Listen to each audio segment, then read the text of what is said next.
Iwang jam 9.44. Oke Bang Ridwan, terima kasih atas pertanyaannya. Pertama, apakah bonus limpahan dari penghasilan pasif adalah rekayasa profit?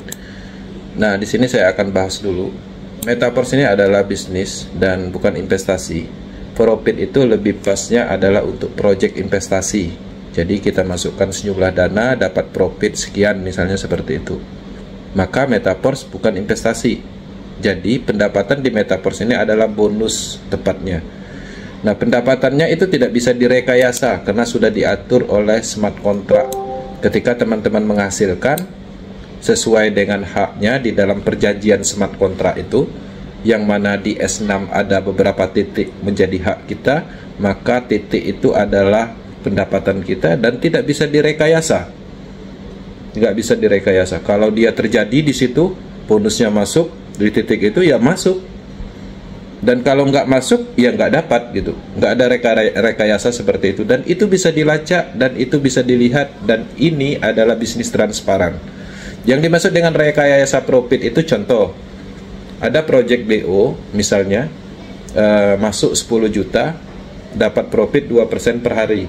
Katanya uang 10 juta itu untuk buka perkebunan, ditradingkan, untuk transaksi beli emas, keuntungannya nanti dibagikan profit, tapi nggak dilakukan, atau hanya sekedar ceritanya aja. Itu namanya rekayasa profit.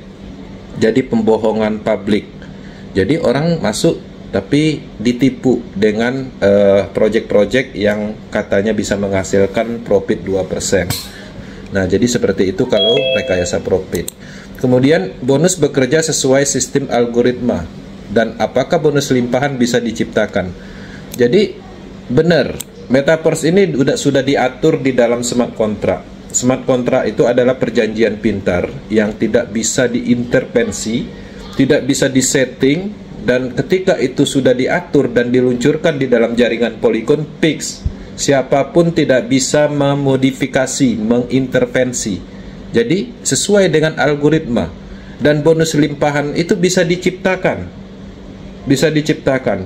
Kita melakukan pengembangan, kita membangun, itu tujuannya untuk menciptakan bonus limpahan. Kenapa kami membangun bisnis, mengedukasi orang, memberi manfaat kepada sesama? Itu tujuannya untuk menciptakan limpahan. Limpahan kepada kami dan limpahan kepada orang lain. Bangun bisnis ini, maka limpahannya akan didapat. Itu tujuannya. Limpahan itu sumbernya dari mana? Ada banyak. Dari recycle, pembelian level. Karena setiap titik matrik itu sudah diatur. Ketika titik matrik ini diisi dalam hal dibeli programnya, program kosong ini dibeli atau dimiliki seseorang, bonusnya atau uang yang dikeluarkan itu akan didistribusikan kemana? Semuanya sudah diatur oleh program.